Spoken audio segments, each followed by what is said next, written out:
আমাৰ যিসকল জ্যেষ্ঠ বিজেপি অসম প্ৰদেশৰ ফালৰ পৰা ৰাজ্যিক কাৰ্যালয়ত আজি উদযাপন কৰাৰ প্ৰয়াস কৰা হৈছে।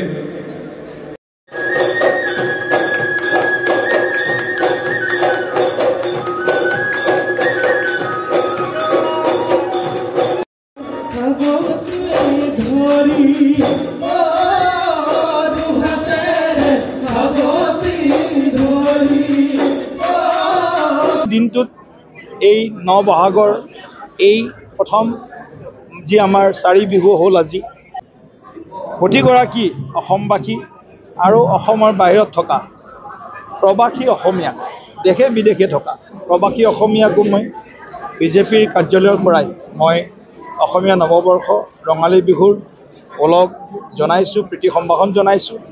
অসম বিভিন্ন জাতি জনগোষ্ঠীৰে পৰিপূৰ্ণ এক মিলনস্থলী।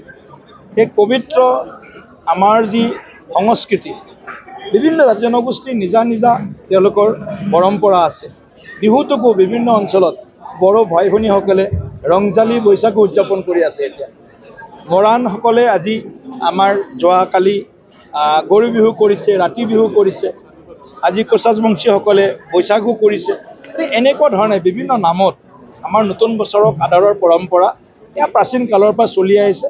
এক ভাতৃত্ববোধৰ মাজেৰে এক সম্প্ৰীতিৰ মাজেৰে আমি যাতে জাতিটোক সমৃদ্ধ কৰিব পাৰোঁ, জাতিটোক সাহস দিয়াৰ কামটো বহাগে কৰে।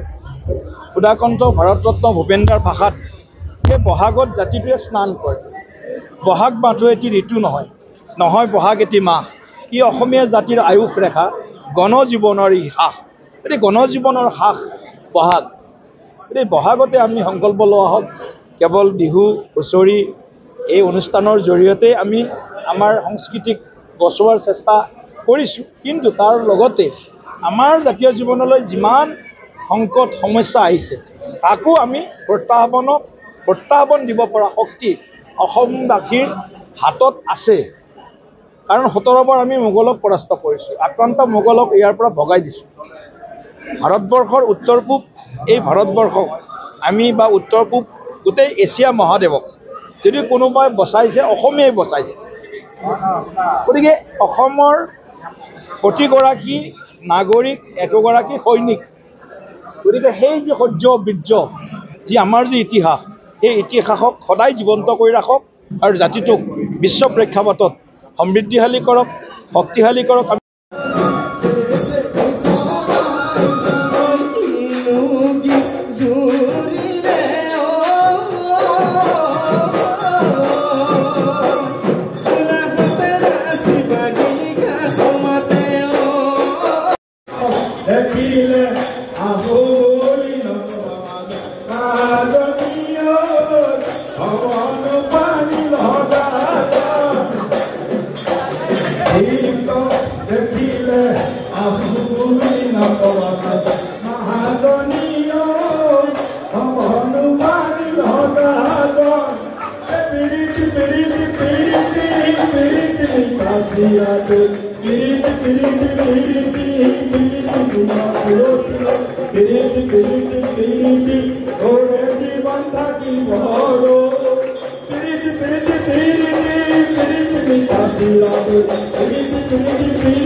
You